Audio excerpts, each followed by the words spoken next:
प्रणाम सभी लोग को। मैं वैद्य अरविंद पाठक पुणे महाराष्ट्र से आप सभी लोग का स्वागत करता हूं। सभी लोग को कोटि कोटि प्रणाम करता हूं। आइए आज हम लोग क्लिनिकल संभाषण शुरू करते हैं। आप सबके सब भारत के सर्वश्रेष्ठ चिकित्सक लोग हैं, सभी को मैं प्रणाम करता हूं। और हम आज बहुत महत्वपूर्ण बातों पे बात करेंगे। अभी हम पित्त के बीमारियों पे बात कर रहे थे, पित्त का प्रसाधन, पित्त का सब पित्त से रिलेटेड। कल भी क्लिनिकल संभाषण में मैंने ये विषय लाया था। आप लोग भी कुछ बताइए। अगर आप लोगों को केस टेकिंग से रिलेटेड या केस से रिलेटेड कोई बातें करनी है तो यहाँ पे कर सकते हैं। डॉक्टर हरीश बत्रा सर, वो आपके दोस्त नहीं आए। डॉक्टर श्रीकांत जी थे, वो ज्वाइन ही नहीं हुए। सर क्या उनसे सर? ज्वाइन हो नहीं पाया सर। अब वो कर रहे हैं, दोबारा कर रहे हैं आप। ठीक है सर, आप हेलो। उनको लाइए। हाँ लाइए सर, उनको लाइए। हाँ सर। जी। सर कल वाला मेरा जो आधा है वो केस। हाँ उनको लाइए मैम, उनको लाइए। ओके। ओके। तब तक हम डॉक्टर श्रीकांत त्रिवेदी सर से बात करेंगे। इनको बोलिए कि ये ऑडियो वीडियो ऑन करें। हम थोड़ा बात करेंगे त्रिवेदी सर से। डॉक्टर हरीश बत्रा सर, आप कृपया बोलिए। ये सर ज्वाइन हो गए लेकिन इनका ऑडियो नहीं ऑन हुआ है। करा डॉक्टर, रहा हूँ सर, एक हाँ, मिनट। ऑडियो ऑन करना है। सर मैं कह रहा था दो अंदर रख देती, दो अंदर नहीं रखा। तनिका मैम, आप ऑडियो बता ऑडियो ऑन करो दीजिए श्रीकांत जी। ऑडियो कैसे ऑन करते हैं। आपको मालूम होगा, जूम में साइड में जो आता है, राइट साइड में जो रहता है। हो गए। ये ज्वाइन तो हो हाँ गया आ गई लेकिन होगी ना। इनका ऑडियो नहीं ऑन हो रहा है। ऑडियो ऑन अभी कर। ऑडियो ऑन नहीं हो रहा है, ज्वाइन तो होगी वो आप।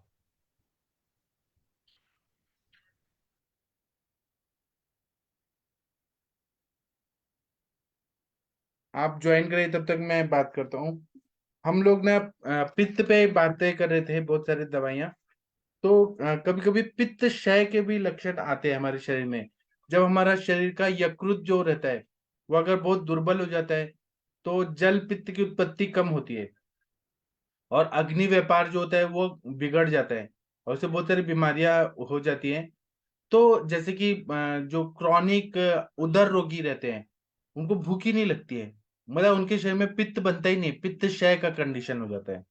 तो उसके लिए हम लोग क्या करते हैं कि अग्निवर्धन या पित्तवर्धन के लिए कटु तिक्त उष्ण तीक्ष्ण द्रव्य का प्रयोग करते हैं। तो फिर कटु तिक्त, तिक्त रसात्मक भी कटु रसात्मक भी, उष्ण और तीक्ष्ण द्रव्य हम जानबूझ के देते हैं। तो इससे क्या होता है कि ये पित्त का जो है प्राकृत अवस्था आती है और ये यकृत को बल देने वाली दवाइयां रहती हैं। इसी तरह से अगर पित्त बहुत ज्यादा बढ़ गया है, सपोज बढ़ गया है, तो वहां पे हम लोग पित्ताति योग ऐसा समझते हैं। तो वहां पे हम खासकर तिक्त रसात्मक द्रव्य देते हैं जो पित्त बढ़ गया है उसको बैलेंस करने के लिए। जैसे कि हम लोग किरात तिक्त कटुका मुस्ता परपटाम्बुभि पटोलादि निशाभ्याम च पिबेत क्वाथम तो पैत्तिके, मतलब चिरायता देते हैं जिनका पित्त बहुत ज्यादा बढ़ा है, हाइपर एसिडिटी हो रहा है या पित्त की बीमारियां हो रही है। कुटकी देते हैं, चिरायता देते हैं, मुस्ता नागर मोथा देते हैं, पित्त पापड़ा देते हैं, नेत्र वाला देते हैं, पटोल हल्दी दारू हल्दी। इससे जो पित्त बहुत ज्यादा बढ़ रहा है और बॉडी में हीट हो रहा है वो कम हो जाता है। ये सारे द्रव्य तिक्त रस वाले द्रव्य हैं। ये यकृत का पित्त को बना के उसको बैलेंस करते हैं, पित्त का साधन रूप में काम करते हैं। तिक्त रस जो है वो अगर पित्त को जो है ना उसका जो द्रवांश है उसको शोषण करता है, पित्त की मात्रा कम बनती है और फिर इससे यकृत के जो सेल्स होते हैं वो स्वस्थ हो जाते हैं। और पित्त का शमन जो है, मतलब वो पित्त जहां से सिक्रीट हो रहा है उसको वो बैलेंस कर देते हैं, उसका जो हाइपर स्टिमुलेशन है उसको बैलेंस कर देते हैं। पित्त का संशमन हो जाता है और जो पित्त बढ़ रहा था वो कम सिक्रेट होने लगता है। तो इसी तरह से शीत वीर्य वाले जो द्रव्य हैं वह भी पित्त को बैलेंस करने में बहुत उपयोगी रहते हैं। जैसे गंध प्रियंगु है, वो बहुत अच्छा बताया गया है। और इस तरह से बहुत अच्छा फायदा होता है। दूसरा, ये हम लोगों ने पढ़ा है कि पित्त में उष्ण और अनति स्निग्ध सर द्रव गुण होता है। बहुत ज्यादा स्निग्ध गुण नहीं रहता है, थोड़ा सा ईशा स्निग्ध गुण रहता है। तो हमें ये देखना पड़ता है कि अगर ये उष्णता तीक्ष्णता बहुत ज्यादा बढ़ रहा है और सरत्व जो है वो बहुत ज्यादा इम्बैलेंस हो रहा है तो पित्ताश्मरी होने लगता है। वो अश्मवत तैयार होके गॉल ब्लैडर स्टोन होने लगता है। पित्त गाढ़ा बन जाता है, पित्त गाढ़ा बन के वो स्टोन का फॉर्मेशन करता है, गॉल ब्लैडर स्टोन बन जाता है। तो उसमें हम पित्त गाढ़ा बन रहा है ना, तो पित्त शूल का स्वरूप दिखने लगता है। और उसमें कौन से गुणों से वो पित्त का स्टोन बनता है? तो रुक्षता भी आती है, वायु की वजह से रुक्षता आती है, शीत गुण बढ़ता है, लघु गुण बढ़ जाता है। तो पित्त का वैकृत स्वरूप वृद्धि करता है। इसके वजह से वहां पे फिर गॉल ब्लैडर स्टोन बनता है। रुक्षता भी रहती है, शीतता भी रहती है, लघु गुण भी रहता है। तो हम लोग क्या करते हैं कि हम लोग उसके ऑपोजिट ऐसे जो द्रव्य हैं जो क्लेद को बनाए, रुक्षता है तो हम क्लेद उत्पत्ति करने वाले द्रव्य देते हैं, और हम लोग वो अश्मरी को भेदन करने वाले द्रव्य देते हैं, और हम ऐसे द्रव्य देते हैं जो वो स्टोन को पिघला दे। ऐसे जो द्रव्य देते हैं तो उससे बहुत अच्छा फायदा होता है। अच्छा, वो श्रीकांत त्रिवेदी सर नहीं आए अभी। डॉक्टर हरीश बत्रा जी, आपका भी ऑडियो नहीं ऑन है। गीता मैम, आपके वो पेशेंट को लाइए ना केस टेकिंग के लिए। शशि मैम तो हैं, केस टेकिंग कर सकते हैं कंप्लीट। हाँ सर, वो श्रीकांत सर आ रहे हैं तो मैंने उसको 8:40 को बोला, अभी बोल देती हूँ। हाँ, बोल दीजिए। इसी तरह से पित्त का उत्क्लेशन जो होता है, जो पित्त की उग्रता को बढ़ाकर बाहर निकालते हैं, उनको पित्त उत्क्लेशकर बोलते हैं। तो ये उत्क्लेश करना मतलब बाहर निकालने का कोशिश करना, ऐसा करते हैं। अगर ज्यादा मात्रा में लिया जाए तो ये बहुत ज्यादा तकलीफ देते हैं। जैसे कि अजवाइन, अजवाइन को एक लिमिट तक खाया तो ठीक है, लेकिन अजवाइन बहुत ज्यादा खाया तो ये पित्त का उत्क्लेश करता है। उत्क्लेश मतलब नीचे से ऊपर फेंकने का कोशिश करने लगता है। इसी तरह से जो शिग्रू का मूल है, सहजन, ड्रमस्टिक का जो मूल है, ड्रमस्टिक का, या फिर ये जो सरसों है, खाने में तो ठीक है, लेकिन ज्यादा अगर खाया तो ये पित्त का उत्क्लेश करता है। पुदीना अगर बहुत ज्यादा खाया तो पित्त का उत्क्लेश करता है। उत्क्लेश का मतलब क्या है कि जो निकालने का कोशिश, बहुत ज्यादा सिक्रीशन बढ़ा देता है, पित्त के केंद्रों को उत्तेजित करता है और पित्त ज्यादा बनाता है। तो सरसों अगर ज्यादा खाएंगे, सरसों के बीज ज्यादा खाएंगे तो पित्त का उत्क्लेशन करता है। और इसके वजह अगर पित्त ज्यादा बढ़ गया तो क्या होगा? खट्टा और तिक्त उद्गार रहेगा, ढका रहेगा, उल्टी आएगा, थूकने में भी पित्त जैसा आने लगेगा, बहुत ज्यादा हार्ट बर्न होने लगेगा। इसलिए पित्तवर्धक चीजें हैं, ये उत्क्लेशन करती हैं। कुछ द्रव्य हैं पित्त का संग्रहण करते हैं, पित्त को गाढ़ा करते हैं। जैसे कि कुछ ऐसे द्रव्य रहते हैं पित्त का संग्रहण करने के लिए। चंदनासव, ये पित्त जो ऊपर आ रहा है उसको रोकेंगे, संग्रह करेंगे। चंदनासव है, अश्वगंधा रिष्ट है, ये क्या करते हैं? पित्त का शोधन भी करते हैं और संग्रहण भी करते हैं। जी, मैं बाकी चीजें बाद में बताऊंगा, अभी हम लोग थोड़ा केस टेकिंग करते हैं। कुछ बोलिए आप लोग। तनिका मैम, आपको एक केस बताना चाहती हैं? वैशाली मैम बोल रही है मुझे गॉल ब्लैडर स्टोन गुड है इवनिंग सर। उनका। हाँ, बोलिए। सर वो एक केस है मेरा। हाँ। सर पेशेंट की एज है सर 34। हाँ। और सर एक्चुअली उसकी रिपोर्ट्स में ना ऐसे वैसे पेशेंट ठीक है, उसके स्मॉल जॉइंट्स में पेन है। हाँ। तो सारे टेस्ट वगैरह करवाए हैं उसके। हाँ। और सर वही मतलब मैं इसमें ना उसका सर आयरन लेवल बहुत ज्यादा हाई आ रहा है, जबकि वो आयरन की कोई टेबलेट नहीं ले रहा है। हाँ। और दूसरा उसका जो परसेंटेज है ट्रांसफेरिन सेचुरेशन का, वो भी ज्यादा आ रहा है। और आयरन बाइंडिंग बाइंडिंग कैपेसिटी जो है वो भी ज्यादा आ रही है। हम्म। और सर वो 3 महीने से वो ले रहा है Vitamin B12, तो वो उसका कम आ रहा है, मतलब उसका टेबलेट लेने के बावजूद भी। हम्म। तो सर ये पूछना चाह रही थी कि फिर उसके बाद सर आयरन ज्यादा होने की वजह से फिर उसका लिवर प्रोफाइल टेस्ट भी थोड़ा सा डिस्टर्ब हो गया। बिलीरुबिन उसका थोड़ा सा ज्यादा है, 1.3 हम्म। टोटल वाला। और डायरेक्ट जो इनडायरेक्ट है जो वो 1.1 है। और जो ओटी है, SGOT, वो थोड़े से ज्यादा है मतलब। बट वो चीज है कि बिलीरुबिन इसके कारण हाई हुआ है क्या सर, आयरन के कारण? हाँ, आप एक काम करेंगी, आपके पास रस शास्त्र का किताब है अभी? सर अभी तो नहीं होगा सर। जिसके पास भी रस शास्त्र का किताब है उसमें लौह मारण के और शोधन के द्रव्य देख के बताइए किससे करते हैं लोहे का शोधन और मारण, या नेट पे सर्च करके बताइए। तब तक हम ये सर से बात करते हैं। ये श्रीकांत त्रिवेदी सर, प्रणाम आपको सर। सर मेरा पेशेंट ज्वाइन हो गया, निमी। अच्छा, ज्वाइन हो गए। अच्छा, 1 मिनट बस सर से बात करने दीजिए। डॉक्टर श्रीकांत त्रिवेदी सर, हरीश हाँ सर, बत्रा ज्वाइन जी, हो गए सर। उनको बोलिए ना बात करिए, बतियाएं हम। अनम्यूट कराओ, जल्दी कराओ। हेलो। हाँ, हो सर गया हो गया। प्रणाम सर। हाँ सर, वेरी गुड इवनिंग। हाँ this is really very hectic to join like this. मुझे ना ये सारा ये जो आधुनिक है, ये कंप्यूटर वाला जो सिस्टम है वो कम आता है, और मैं गांव में रहता हूँ तो बड़ी देर लग गई मुझे आप तक पहुंचने के लिए, क्षमा चाहूंगा। जी। जो रक्तगत बीमारियों पर हम बात कर रहे थे उसमें मैं भी कुछ समझना चाह रहा था, लेकिन चलिए कोई बात नहीं। अब जो पॉइंट चल रहा, अभी क्या चल रहा है सर? अभी तो हम केस डिस्कशन करेंगे सर, लेकिन सर अच्छा, ओके, आप ठीक है, मैं आप सुनता थोड़ा हूँ। वीडियो ऑन करके अपने बारे में तो बता दीजिए। अब आप जुड़ गए हैं तो हम आपके बारे में जानना चाहते हैं sir. Okay okay okay okay video on करिए ना सर। Okay okay sir. हाँ, हो गया। आप थोड़ा अपने बारे में यस, बता दीजिए सर, आप कौन यस हैं? सर। जी जी, मेरा नाम श्रीकांत त्रिवेदी है। जी मैं यूपी राज्य के हाथरस जिले के एक छोटे से गांव पुरदिल नगर में रहता हूं। जी मैं अपने परिवार में 5वीं पीढ़ी का आयुर्वेदिक चिकित्सक हूं। जी। अच्छा। अब छठी पीढ़ी, यानी मेरी 2 पुत्रियां, मेरे पे 2 पुत्री हैं। मेरी जी छठी पीढ़ी आयुर्वेदिक महाविद्यालयों में आयुर्वेद के लिए अपनी तैयारी कर रही हैं, शिक्षारत हैं। एक का फाइनल है और जी। दूसरी का 3rd ईयर है।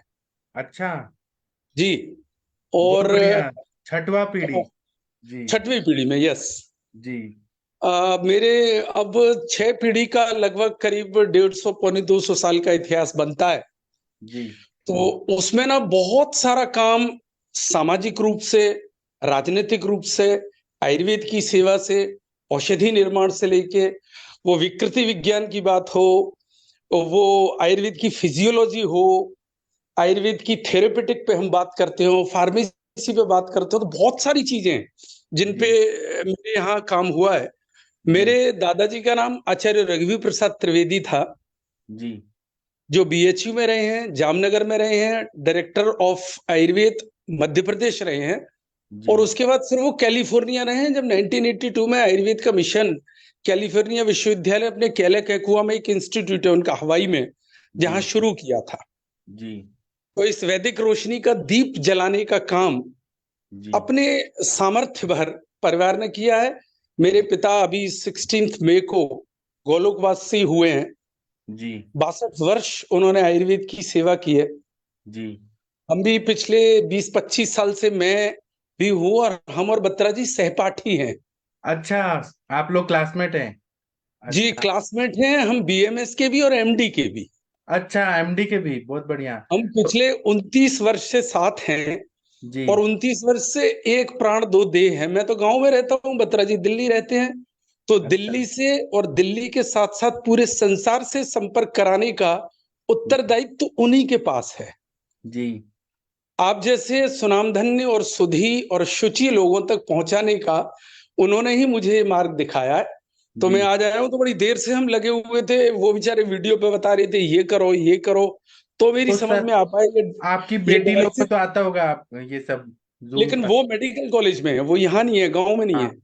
हाँ हाँ। हाँ, उनको सब आता है, सर उन्हें आप सब एक हाँ सर, आपसे एक रिक्वेस्ट है जी कि संडे को 11 बजे हमारा जी। जूम पे एक स्पेशल लेक्चर हो रहा है, किस पे हो जिसपे रहा है? स्पेशल लेक्चर हो रहा है, फ्री है सभी के लिए, जूम पे, जो हम अभी ऐसे ही है एक ओके ओके ओके। नहीं, उसका टॉपिक क्या है? हेलो। हाँ, उसमें केसेस जो रहते हैं ना, उस पे डिस्कशन करेंगे। अच्छा, तो अभी पहले से हमें नहीं पता होता कि केस क्या है? कोई भी केस, अच्छा, कोई कोई भी भी आएगा, केस। अपने अपने ओके केसेस डिस्कस करेगा। तो वो ओके संडे को ओके। है, और वो फ्री है सभी लोगों के लिए। तो उसमें 500-600 लोग ज्वाइन हो सकते हैं एक साथ। जी जी जी। तो अभी सर मैं सिर्फ 1 सेकंड लूंगा। हाँ सर। अभी हम रक्तगत व्याधियों की बात कर रहे थे इससे पिछले वाली सेशन हाँ में, जी सर। और थैलेसीमिया पे बात आई थी। तो थैलेसीमिया के बड़े सारे पेशेंट रहे हमारे पास। मैं ये तो नहीं कह सकता कि वो सीवियर हैं, जी लेकिन इंटरमीडिएट तो थे ही थे एटलीस्ट। जी उसमें जयमंगल रस और धात्री लोह का जो रिमार्केबल हमको जो उसके रिजल्ट्स मिले थे, उस पर मैं बात करना चाहता था, पर मुझे वो शुरू ही नहीं हुआ मेरे से। तो अभी करिए ना सर, अभी नहीं सुनेंगे। नहीं नहीं, अभी तो जो टॉपिक चल रहा है मैं डिस्टर्ब नहीं करना चाहूंगा, मैं उसे सुनता हूँ। तो सर और आप एक सुनने काम के करिए बाद ना प्लीज। सर आप जी ना पूरा अपना जो भी आपको बताना है, आप जी 11 बजे संडे को हमारे सेशन में आके, और आपका जी जो भी अनुभव है जो आप शेयर करना चाहते हैं सभी लोगों जी को, जी जी जी जी तो जी। आपसे रिक्वेस्ट है कि आप संडे को 11 अरे बजे सर, जरूर आइए। रिक्वेस्ट नहीं है, आप जो कर रहे हैं ये साधना है। जी और साधक के लिए जो साधन जुटा सकता है वो भी तपस्या कर रहा है। तो मैं आपके साथ हमेशा हूं, हर समय हूं, हर सांस में हूं। जी। तो और आप सर प्लीज तो आपने, बोलिए मत, रिक्वेस्ट तो कहिए ही मत। ये और हमारा सर आपने उत्तरदायित्व 3 है ये वेद इतना। पढ़े हैं, आपका सरनेम है त्रिवेदी, 3 वेद पढ़े हैं, तो आप तो हाँ, महान विद्वान हैं। मेरे पूर्वजों ने सर। जी। Yes yes yes. तो नहीं, सर वो घर में आयुर्वेद, आयुर्वेद का, अध्यात्म का, भारतीय संस्कृति का, सनातन का एक माहौल है घर में उसी तरीके का। जी और आयुर्वेद के लोग होंगे, जैसे आपने बहुत अच्छी बात कही थी, कारण और कार्य भाव पर जब आप बात कर रहे थे कि इडियोपैथिक कुछ होता नहीं। जी आयुर्वेद में प्रारब्ध भी है, अध्यात्म में प्रारब्ध भी है, सनातन में प्रारब्ध भी है। जी तो कुछ भी इडियोपैथिक नहीं होता। ये ऑटोइम्यून की जो गैलरी या डस्टबिन है उसमें डाल के और हम पीठ कर लें व्याधियों की तरफ से, जी ये थोड़ा रुचता नहीं है, आयुर्वेद के लोगों को नहीं रुचता, मुझे नहीं रुचता। पता नहीं मैं गलत हूं या सही हूँ। आप सही हैं सर। हम यस लोग यस यस। हम लोग बिना हेतु के हम कार्य नहीं करते, होती नहीं, समझते ही हो नहीं ही हम लोग। नहीं सकता। हाँ हो ही नहीं सकता। वो पहली चीज कहते हैं, हम ही नहीं कह रहे, जेम्स वर्ड भी कहते हैं, ये तो लिंग औषध घनम स्वस्थातुर परायणम। जी और ये त्रिसूत्रम शाश्वतम पुण्यम बुबधेयम पिता में, हम ये भी नहीं कह रहे कि हमने जाना है, जी हमने इसका ओरिजिन किया, हम कह रहे हैं सिर्फ जाना भर है हमने। जी तो बड़ी बात है, खैर बहुत सारी बात करेंगे सर जरूर। और मैं सुनूंगा भी, समझूंगा भी, अपने आप को अपडेट करूंगा, बड़ा सारा ज्ञान प्राप्त करूंगा। आपका जी बहुत बहुत शुक्रिया, आपने पर्सनली मेरे से बात की, मैं आपका जी। बहुत और ही धन्यवाद आपने प्रस्तुत दोनों करता हूँ। बेटियों को भी यहाँ पे जोड़ दीजिए ना, उनको भी तो मैं उनको सुबह फोन करता हूँ और मैं हाँ उनसे कहता हूँ कि इसे ज्वाइन करें, और हाँ। उनके भविष्य के लिए बहुत अच्छा होगा। और सर हम सुबह टीका वाचन करते हैं, अष्टांग हृदयम, रोज सुबह 7 से 7:30। तो वो भी संस्कृत थोड़ा बोलेंगी पढ़ेंगी तो उनको भी बहुत अच्छा लगेगा। हाँ बिल्कुल बिल्कुल बिल्कुल बिल्कुल, एकदम सही कह रहे हैं आप, जी ठीक एकदम है। सही कह रहे हैं। हाँ तो उनको बिल्कुल। आप सर हरीश जी आप लिंक दे दीजिए, बच्चियों को भी जुड़ा दीजिए यहाँ पर। जी जी जी जी। हाँ सर, मैं लिंक भेज दूंगा सर। हाँ ठीक है। अभी अभी शायद, अभी आप जिनसे बात कर हाँ रहे थे शायद समतृतीय की बात हो रही थी, हाँ हरित की, शुंठी, गुड़, इनमें से किसी की बात कर रहे थे हम, या क्षारत्रय पे। चलिए मैं सुनता हूँ सर, पहले अभी मैं ठीक से सुन नहीं सका, जी तो एक बार सुनते हैं और अपने आप को अपडेट करते हैं, बहुत कुछ आपसे सीखने को मिलेगा। तो जी बिल्कुल ठीक है हम सर। सुनते हैं थैंक सब। ठीक है। अभी जी हम सर, थोड़ा जी एक सर, जी स्त्री जी रुकना जी। है, उनका केस टेकिंग करना है। ठीक है सर, थैंक यू सर। क्या हाँ तो क्या है सर, सॉरी। एक लेडी पेशेंट है, उनका केस टेकिंग करना है, शशि मैम करेंगी, ओके जो बहुत ही विद्वान और ओके बहुत ही विदुषी हैं। वो केस टेकिंग करेंगी, आप थोड़ा ओके। केस सुनिए सर। ठीक है। जी तो जी सर, थैंक हाँ यू, बिल्कुल हाँ, बिल्कुल। तो yes Shashi yes ma'am please. आप आ जाइए कृपया केस टेकिंग करने के लिए। Doctor Shashi Tiwari ma'am. हाँ जी सर, गुड इवनिंग सर। हाँ जी सर, मैं हूँ। हाँ और वो दूसरी मैडम, आपको मैं हाँ स्पॉटलाइट कर देता हूँ, दोनों को स्पॉटलाइट कर देता हूँ। अच्छा आप, जी हाँ जी ma'am, good evening. Shashi ma'am आप भी क्या अपना लाइफ। वीडियो ऑन करना चाहें तो कर सकती हैं। हाँ सर, मैं कर दे रही हूँ, मुझे और ज्यादा फाइनल नहीं। कंक्लूजन निकालिए कि क्या चीज है ये, सब चीज बताइए। सॉरी ये मेरा मिस कर लाइट गया, कम मैं सा कोई फंस फोन रहा आ गया है। बीच में। मैं भी अभी पहुंची हूँ एक्चुअली जर्नी से। और आप थोड़ा जी अपना चेहरा पे लाइट आने दीजिए शशि मैम। सर वो लाइट ही कुछ ऐसा है, एक मिनट। चलिए, नाउ इज इट ओके। और हाँ हर जी मैम। और हरीश बत्रा सर को थोड़ा डाउट भी था कल आपके उससे। हाँ सर, बताएं सर क्या प्रॉब्लम है। डॉक्टर हरीश बत्रा सर आप कल कुछ बोल रहे थे सर, किडनी वाला कुछ। अच्छा चलो ठीक है, पहले बात है। कुछ। अब सर पहले पेशेंट को ले लेते हैं, बाद में करेंगे सर। हाँ ठीक है। चलिए शशि मैम आप कंटिन्यू करिए। हाँ मैम, आप अपना देखो, आप गायब हो गए। आ तो रही हैं। नहीं, मुझे नहीं दिख रहे हैं। अच्छा मैं आपको हटा देता हूँ, अब ये दिख हाँ रही है। प्लीज, हाँ अब ठीक है। यस मैम, कल हम लोग की बात हुई थी तो हेतु में आपके निकला था कि काफी टाइम तक का रात्रि जागरण था, स्ट्रेस वाला हेतु था ही, और डर हाँ आपको लगता था, और आप टाइम से खाना खाते थे, है ना। हाँ भूख जी। से मतलब उतना नहीं होता था कि आपकी हम्म टाइम होगा तो आप खाना खा लेते थे। और चूंकि हम्म काम का काफी ज्यादा प्रेशर रहता था तो यूरिन वगैरह के भी प्रेशर होल्ड हुए होंगे, है ना। हम्म। एक चीज मुझे और बताइए आपके मैम, पीरियड्स वगैरह रेगुलर आते थे? हाँ, पीरियड्स में कभी इश्यू नहीं रहा अभी तक। मैं और 40 कभी हुई चढ़कर हूँ आते मतलब। हो, कभी उसमें क्लॉट्स आते हो, कभी उसमें स्मेल ज्यादा आती हो, कभी कलर को लेकर प्रॉब्लम हो, पीरियड वाला नहीं। 100% ओके? यस। अच्छा, कितने दिन का पीरियड रहता था आपका? मतलब रेगुलर रहता था 3 days। रेगुलर फ्लो, हेवी नहीं। और रहता फिर था। एक्स्ट्रा 1 day और ऐसा। वन डे में कितना पैड चेंज करते थे आप? 1 day में डे टाइम में एक पैड में चल जाता था, या तो 2 पैड्स वन डे में मैक्सिमम। वन पैड में चल मतलब वो जाता हाई। था? हाँ, मतलब हाइजीन इश्यू के कारण 2 पैड्स। नहीं, मैं इसीलिए पूछ रही हूँ क्योंकि अच्छा ये मतलब आप जो बता रहे हो ये सिचुएशन कि एक दिन में एक पैड सफिशिएंट था, ये मिनारकी से हाँ ही ऐसा हाँ। था? हम्म। हाँ जी। ये मिनारकी से मतलब जब पीरियड स्टार्ट हुए तो तब से ही ऐसा था? हाँ हाँ, तब से ही ऐसा था हाँ, और तो फ्लो पेन्स थोड़ा नहीं सा रहते कम थे है मुझे। ना, क्योंकि हाँ बच्चों को और मतलब जब यंग एज में स्टार्ट होता है ना तब थोड़ा सा फ्लो अच्छा होना चाहिए। ठीक, हाँ हाँ। चलो फ्लो का वैसे हाँ थोड़ा सा। तो क्या आपकी मदर को भी ऐसे ही रहता था? उनसे हाँ, पूछा जाए? मदर को भी सेम सेम सेम। ओके। अभी पीरियड जैसे शुरू से था अभी तक वैसा ही है कि उसमें कुछ चेंजेस वगैरह हो गए हैं? नहीं नहीं, कोई चेंजेस नहीं हुआ, सेम सेम। पीरियड में कोई इशू नहीं है? हम्म। अच्छा, अभी आपको मैम क्या फीलिंग क्या आती है? अभी जो रिपोर्ट्स वगैरह ना उनको आप किनारे कर दो, क्योंकि मुझे कोई अल्ट्रासाउंड की रिपोर्ट नहीं जाननी है, ना मुझे किसी इंस्ट्रूमेंट की कोई रिपोर्ट जाननी है। आपको क्या फीलिंग आती है आप मुझे ये बताओ। फीलिंग मतलब हेल्थ वाइज आप पूछ रहे हैं, मैं समझ नहीं पा रही हाँ, हूँ। हेल्थ वाइज ही। जैसे मतलब एक हाँ। होता है कि हेल्थ वाइज आपको क्या प्रॉब्लम हो रही है, मेंटल स्टेटस वाइज क्या प्रॉब्लम हो रही है, स्लीप वाइज क्या प्रॉब्लम हो रही है, ये सारी चीजें एज ए देखो ह्यूमन थोड़ा। बीइंग कहाँ हाँ पर डिस्कम्फर्ट फील हो रहा है?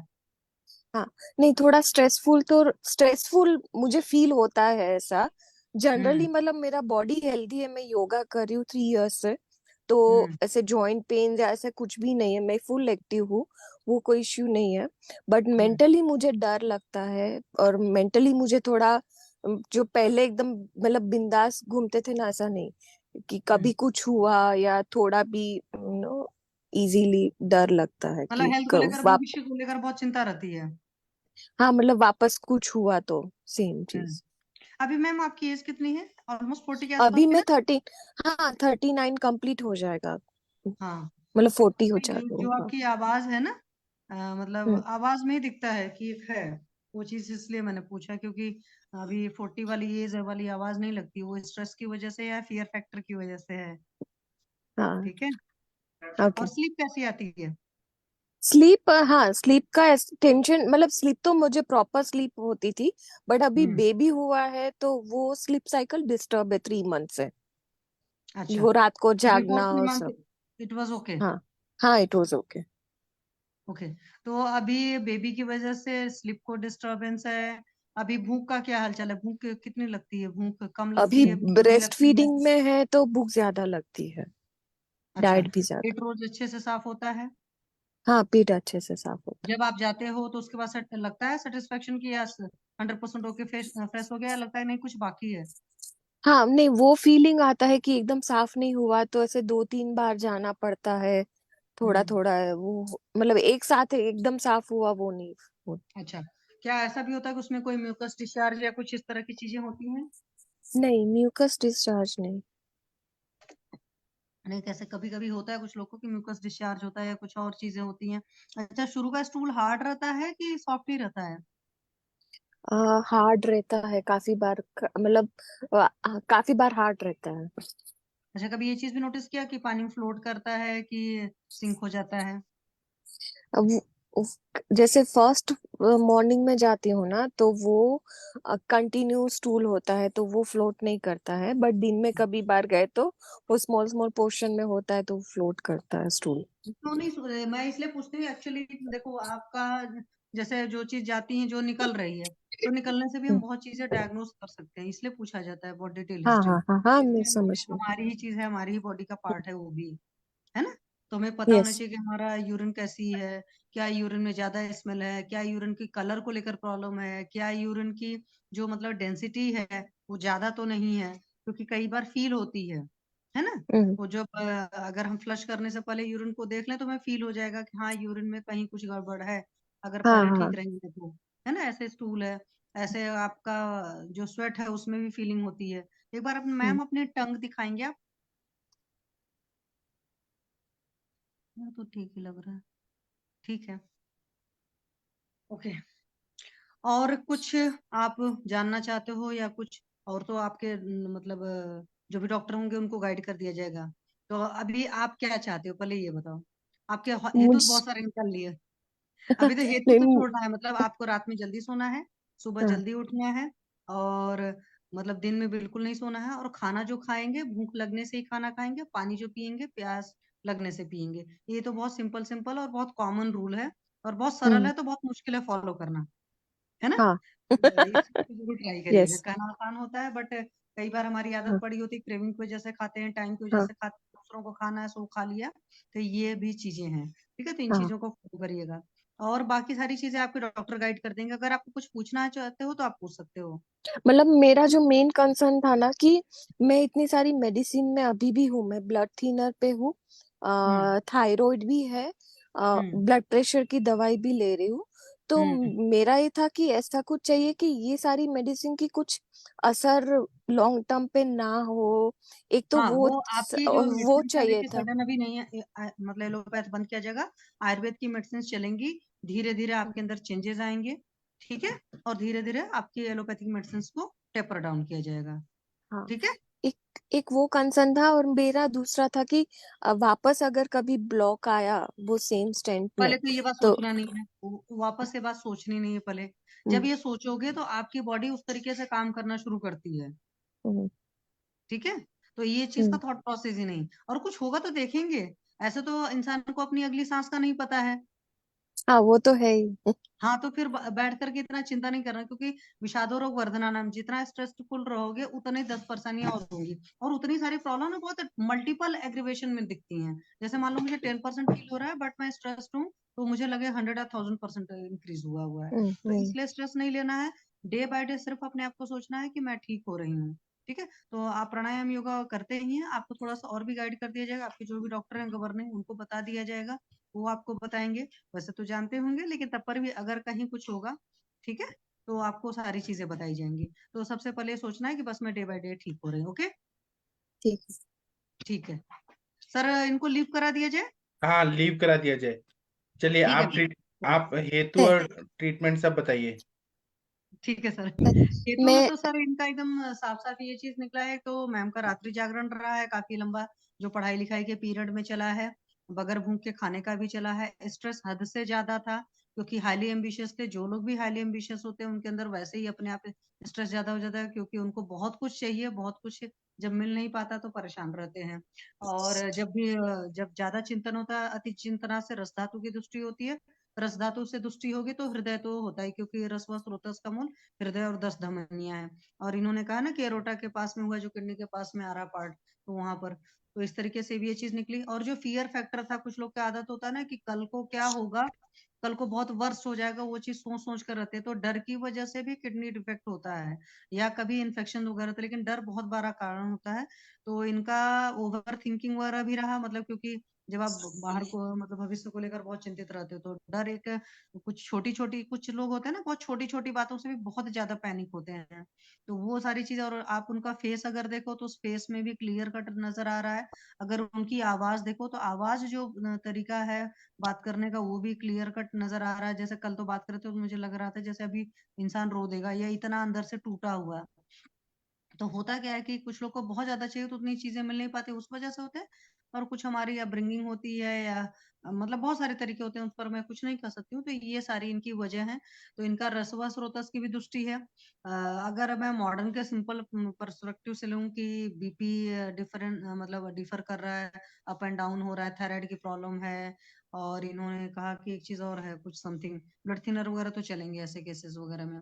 तो उस वक्त रक्तवार और मेदवा स्रोतस की भी दृष्टि है, क्योंकि वृक्क के जो मूल होता है, वृक्क का रक्त और मेद है, वो अपावहन जो है वृक्क के मूल में, तो रक्त पाचक और मेद पाचक और रस पाचक तो सर इनको चलेगा ही चलेगा। और आप कुछ साथ गड़बड़ में बोल रही हैं, रक्त और मेद के प्रसाद भाग से वृक्क हाँ बन। सॉरी, यस सर, हाँ, हाँ हाँ सॉरी सॉरी हाँ। तो रक्त पाचक सर मेदोपाचक ठीक है तो आगे वाले का हो जाएगा। जी। तो इनका मतलब रक्त और मेद पाचक चलेगा, और साथ में दीपन पाचन लोमन के लेवल पर भी इनको देना पड़ेगा, और यूरिन का प्रेशर होल्ड हुआ है तो उससे भी अपान वायु की अच्छी खासी दुष्टि है, तो हिंगवाष्टक वगैरह भी बहुत बढ़िया काम करेगा, या अष्टचूर्ण भी चला सकते हैं, या किसी और को जो इनके ऊपर और अच्छा लगता है, समझ में आता है, अपनी ड्रग ऑफ चॉइस होती है। जैसे मुझे हिंगवाष्टक ज्यादा पसंद है तो मैं हिंगवाष्टक को प्लान करती हूँ। चंद्रप्रभावटी है और गुक्षुरादि गुग्गुलू है, अगर इन सबको गुक्षुर के काढ़े के साथ दिया जाए तो बहुत बढ़िया रिजल्ट आएंगे।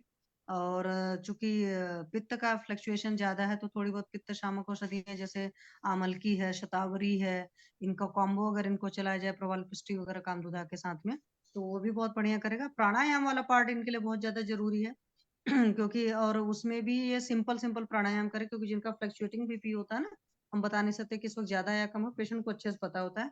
तो सिंपली अनुलोम विलोम ही अच्छे से करें। जब फील हो रहा है कि नहीं हाई है तो चंद्रवेदी कर लें, या लो लग रहा है तो सूर्यवेदी प्राणायाम करें। भ्रामरी वगैरह में कुछ नहीं सोचना होता है, मतलब हाई लो है, भ्रामरी बहुत बढ़िया से करना। ओम चैंटिंग है, शवासन हाफ आवर एटलीस्ट करें। और जो ज्ञान मुद्रा, वायु मुद्रा और हृदय मुद्रा होती है, तीनों मुद्राएं अच्छे से करनी है। तल हृदय मर्म को एक्टिव मतलब स्टिमुलेट करना है। और साथ में हस्तबद्ध बक्ष मुद्रा, स्तन मूल, स्तन रोहित मर्म जो है, तो प्राणायाम वाला पार्ट बहुत अच्छे से करें। खान पान में बहुत लघु आहार लें, और चूंकि हृदय और किडनी दोनों ही तरीके से अगर हम देखेंगे तो इफेक्टेड है, तो इसमें बाद में 10 मूल काढ़े की और धनवंतर तेल की बस्ती बहुत बढ़िया काम करेगी। उसको देकर देखें, बहुत बढ़िया रिजल्ट आएगा। कांकायन बटी वगैरह भी ऐसे केसेस में काफी बढ़िया काम करती है। नवायस लौह में से लौह पार्ट हटाकर नवायस चूर्ण अगर दिया जाए तो वो अच्छा काम करेगा। और हृदय के लिए बृहत्वा चिंतामणि रस वैसे तो मेरी ड्रग ऑफ चॉइस हमेशा रहती है, बट इनके केस में थोड़ा सा किडनी का भी चक्कर हो सकता है, तो उसको हटा करके चाहे तो सिंपल मतलब स्वर्ण की प्रिपरेशंस दी जा सकती हैं, स्वर्ण बसंत मालती वगैरह इस तरह की चीजें। जी सर, मेन तो दीपन पाचन लोमन से शुरू करना पड़ेगा। नस्य वगैरह है, नाभि पूरण है, और जो जैसे अगर इनको और भी प्रॉब्लम होती है तो पादाभ्यंग वगैरह साथ में ये सब चीजें करने से नींद वगैरह भी अच्छी आएगी।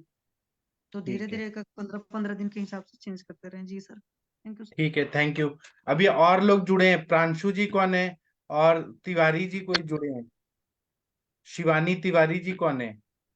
शशि मैम आपकी बहन है क्या, शिवानी तिवारी जी? नहीं sir, no sir. Shivani Baroda से है, वो डेंटल कॉलेज में थर्ड ईयर में, और वो आपसे कुछ पूछना चाहती ठीक है है, और ये उसके प्रांशु लिए। जी कौन है, प्रांशु जी? सर प्रांशु जी नहीं, वो मैं डॉक्टर प्रज्ञा, वैद्य प्रज्ञा डोळे बात कर रही हूँ। अच्छा, वो मेरे ठीक बेटे है, के नाम से जूम मीटिंग ठीक है। है। आप अपना वीडियो ऑन कर सकते हैं क्या? मैं सबसे आपकी पहचान कराता हूँ, फिर हम केस हाँ टेकिंग। सर, यस ये यस, मैं हमारी क्लिनिक। डॉक्टर हैं, इन्होंने दुबई में प्रैक्टिस किया हुआ है और बहुत ही नमस्कार। आपने कहाँ कहाँ किया है, सब अपने बारे में सब बताइए मैम। ओके, मैं डॉक्टर प्रज्ञा डोळे, मैं अभी फिलहाल तो पूना में प्रैक्टिसिंग हूँ, 15 साल हो गए हैं। सबसे पहले तो मैं इंडिया में ही थी, उसके बाद मैंने दुबई में आयुर्वेदा का प्रैक्टिस किया है। उसका MOH एग्जाम होता है, वो देने के बाद 2 साल वहां पे किया। फिर उसके बाद मैंने जकार्ता इंडोनेशिया में इंडियन एम्बेसी के साथ अटैच होके वहां पे योग का और इंटीग्रेटेड मेडिसिन का प्रैक्टिस किया। अभी फिलहाल पुणे में ही हूँ, मैं स्पेशलाइज्ड इन इनफर्टिलिटी प्रैक्टिस करती हूँ, आयुर्वेदा से रिलेटेड सर। जी, बहुत अच्छा लगा। हाँ, किसी को कुछ पूछना है, जिनको फॉरेन में प्रैक्टिस करना है तो मैम से बात कर सकते हैं। और ये बहुत ही इंटेलिजेंट है, मैं इनको 2011 से नहीं, उससे 8 से, पहले से जानता हूँ। 2007-8 से जानते 7-8 हैं। से जानते हैं, जब फेसबुक शुरू हुआ था तब से जानता हूँ मैं इनको। तो आदित्य सर, आप इनसे बात कर सकते हैं, ये मैम बहुत ही इंटेलिजेंट है। अरे सर नहीं, ऐसे मत बोलो, आप गुरु हैं हमारे, आप ही से सीखा है सब कुछ। जी। तो वहां पे आयुर्वेद कैसा है दुबई में, लोग कैसा, मतलब क्या अप्रोच? रिस्पॉन्स बहुत अच्छा मिला था हमें। मुझे अभी अभी मैं फिलहाल जस्ट 7-8 दिन पहले सिंगापुर होके आई हूँ। सिंगापुर में मैंने पेपर प्रेजेंटेशन किया था, एक नया टॉपिक लेके, जैसे escalation dose of anuvasan basti can be a replacement of abhyantar ghritapana, ये टॉपिक लिया था मैंने। तो बहुत सारे पेशेंट्स ऐसे होते थे मेरे जिनको घृतपान नहीं करना है, बहुत गंदा लगता है, घी नहीं पीना है, या कोई बहुत सारे पेशेंट डिसकंटिन्यू हो जाते थे कि नहीं पीना। इसकी वजह से अवरोहन बस्ती का एक संदर्भ मुझे मिला था आयुर्वेद दीपिका में, वहां से उठा के फिर मैंने पेशेंट्स पे वो किया। तो शोधन से पहले हम एस्केलेशन डोज ऑफ अनुवासन भी देंगे तो सम्यक स्नेह के लक्षण जो है वो हमें वैसे ही मिलते हैं जो अभ्यंतर घृतपान में मिलते हैं, और शोधन बहुत ही अच्छा होता है। तो ये केस मैं ये पेपर प्रेजेंट किया था अभी मैंने 20 तारीख को सिंगापुर में, तो वो भी बहुत अच्छा हुआ। सिंगापुर में आयुर्वेदा का प्रैक्टिस कैसे कर सकते हैं उसका पूरा जानकारी मैंने लिया। वहाँ के एम्बसी में जो बात होती है वहां पे मैंने एक मेल भेजा है इसी के संदर्भ में कि आयुर्वेदा का एक्सप्लोर बाहर कैसे हो सकता है और हमारे वैद्य ज्यादा से ज्यादा बाहर कैसे जा सकते हैं, इससे रिलेटेड बहुत सारी जानकारी मैं लेती हूँ हमेशा जहाँ पे भी जाऊंगी। तो बहुत सारी चीजें बहुत सारे लोगों को पता नहीं होता इसीलिए वो नहीं कर पाते, बट वो बहुत डिफिकल्ट भी नहीं है। अगर सही तरीके से किया जाए तो आप बाहर भी जा सकते हो और इंडिया में रह के यहाँ पे प्रैक्टिस करके भी आप बाहर जा सकते हो। जी मैम आप मैक्सिमम डोज कितना दिया एक्सक्लेशन में? सर अवरोहन बस्ती में जो संदर्भ में दिया है 95 ml से स्टार्ट किया था, तो मैंने प्रकृति के हिसाब से उसे चेंज किया है। अगर पेशेंट जो है वो बहुत स्निग्ध प्रकृति का है, ओबेज है, तो डोज कम रखा है, और पेशेंट अगर बहुत क्षीण है, कृश है, वात का अनुलोमन या वात बहुत ज्यादा वृद्ध है, तो उसको डोज मैंने बढ़ाया है, 120 ml से स्टार्ट किया है डे 1। और मैक्सिमम कहाँ तक गए? अगर रुक्ष है, सूखा है, अकड़न है? एवरी अल्टरनेट मीन्स अगर डे 1 आप 95 से स्टार्ट कर रहे हो तो 25 ml बढ़ाते जाओ हर डे, एवरी डे। और मैक्सिमम कितना, कहाँ तक एक्सकेलेट करते हैं? 7 days, डे 1 95 से स्टार्ट करेंगे तो 25 ml every day escalation till 7th। ठीक ठीक। तो प्रज्ञा मैम, ये हमारे सर जो बात कर रहे थे ये MBBS MD डॉक्टर हैं ओके और sir, transfusion medicine in cancer. Great great. तो इनको आयुर्वेद में इतना इंटरेस्ट है। सुबह हमारा जो सेशन होता है अष्टांग हृदयम का टीका वचन, हाँ हाँ, उसमें भी आते हैं और इनको हमसे ज्यादा आयुर्वेद आता है, इतने होते हैं बढ़िया इंटेलिजेंट। बढ़िया बढ़िया। जी नहीं सर, आयुर्वेदा जो लोग फॉलो करते हैं, मेरा खुद का सगा भाई जो है वो MS ऑर्थोपेडिक सर्जन है, is practising in Dubai as well. तो पिछले 8 साल से वो दुबई में है, तो वो खुद आयुर्वेदा में बहुत बिलीव करता है। तो वो ऑर्थो में आयुर्वेदा का जो भी इंटरवेंशन होता है तो वो उसको हमेशा यूज करता है। तो आप तो जी मैम। जुड़िए हमारे साथ। आप ना संडे को हमारा 11 बजे एक सेशन ओके, होगा जिसमें टोटल 500 लोग लाइव ज्वाइन करेंगे, बाकी अच्छा फोन सर, पे तो करेंगे। तो आपका स्वागत है, उसमें जरूर आप आइएगा और आप जरूर जरूर, केसेस बताइएगा क्योंकि लोगों को इंस्पायर करना है हमें। हमारा पक्का सर, ऑडियंस बहुत ज्यादा है, एक्सपोजर मतलब 1 लाख तक लोगों तक ये जाता है रोज आयुष दर्पण, लाइक्स और पक्का फॉलोअर्स करूंगी। मिला के। और संडे 11 बजे पक्का करूंगी सर। हाँ, मैं लिंक दे दूंगा आपको और आप जरूर आइए, दुनिया जानेगी कि आप कौन है, हमारा अरे sir, Ayush world. Thank you so much sir. तब तक हम एक केस टेकिंग करवा लेते हैं, आप सुनिए। यस, हाँ चलिए, वो हरिहर सर, आपकी कौन बच्ची है? शिवानी तिवारी जी, बड़ौदा की। हाँ, सोनू तिवारी जी बड़ौदा से बात करिए। हाँ, वीडियो ऑडियो ऑन करिए। इनका केस टेकिंग शशि मैम आप करेंगी क्या? जी सर, जी सर। हाँ चलिए, ये बड़ौदा गुड से हैं। Evening sir. आपको हिंदी आता है ना मैम? हाँ सर। हाँ, तो आपसे शशि मैम बात करेंगी। जी शशि सर, जी मैम। सर। जी हाँ जी सर, एक्चुअली मैं भी अभी ना जर्नी से आई थी तो मैं किचन में थोड़ा सा तो कोई और काम करना था। चाहता है? तनिका मैम या शशि मैम, आप ही करिए, कोई भी करना चाहे कर सकता है केस टेकिंग। हाँ, ठीक है। हाँ जी मैम, गुड इवनिंग। बताओ क्या तकलीफ है आपको? Good evening ma'am, my self Shivani ma'am. हाँ, आपका शो हो रहा है शिवानी तिवारी, आई एम शशि तिवारी। चलो बताओ क्या तकलीफ है आपको? एक्चुअली मैम मुझे लास्ट 4 to 5 ईयर से काफी ज्यादा मैम मुझे कफ का इशू रहता है और स्नीजिंग, और पूरा टाइम मतलब कोल्ड का प्रॉब्लम रहता है पूरा साल भर? पूरा साल। ऐसा नहीं कि पर्टिकुलर टाइम पे होगा या सिर्फ कोल्ड होगा तभी होगा। क्या कर रहे हो बच्चा? एक मिनट एक मिनट, आपका म्यूट हो गया, मैं जागीर जी को कर रहा था, कोई गलती से आप हो गई। हाँ शिवानी हाँ जी। शिवानी हाँ जी बताएं। मतलब क्या करते हो? सॉरी, मैं अभी पढ़ रहे हो? Yes ma'am.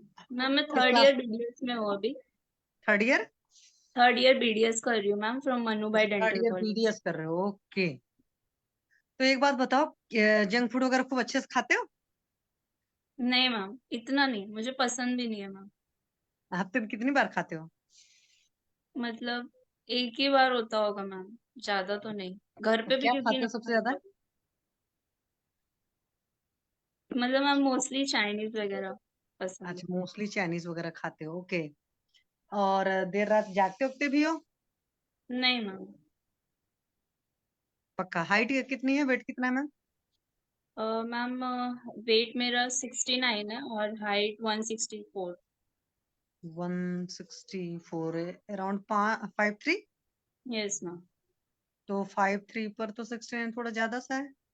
तो बैठ करके ज्यादा पढ़ते लिखते होगे, हाँ मैम। है ना? नहीं मतलब आपका कोई फिजिकल लेबर तो होता नहीं होगा ज्यादा। नहीं थोड़ा सा फिजिकल लेबर भी करिए, व्यायाम करेंगे ना, किसी भी फॉर्मेट का व्यायाम करेंगे तो थोड़ा सा अग्नि बढ़ेगी। तो भूख वगैरह कैसी लगती है मैम आपको? मैम, वो तो नॉर्मल ही है, भूख में कोई इशू नहीं है।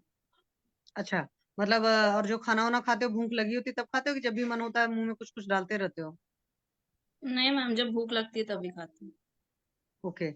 एक बार अपनी जरा दिनचर्या बताओ, फिर मैं कुछ पूछती हूँ आपसे, ठीक है? ओके। मतलब आप कितने बजे सोते हो, कितने बजे उठते हो, ब्रेकफास्ट लंच डिनर सारी चीजों का टाइमिंग, और क्या क्या कितने घंटे लगातार बैठ कर पढ़ते हो, कॉलेज की क्या टाइमिंग है, एक ब्रीफ आप करो, क्योंकि उससे आपकी लाइफस्टाइल पता चलेगी क्या है कैसा है।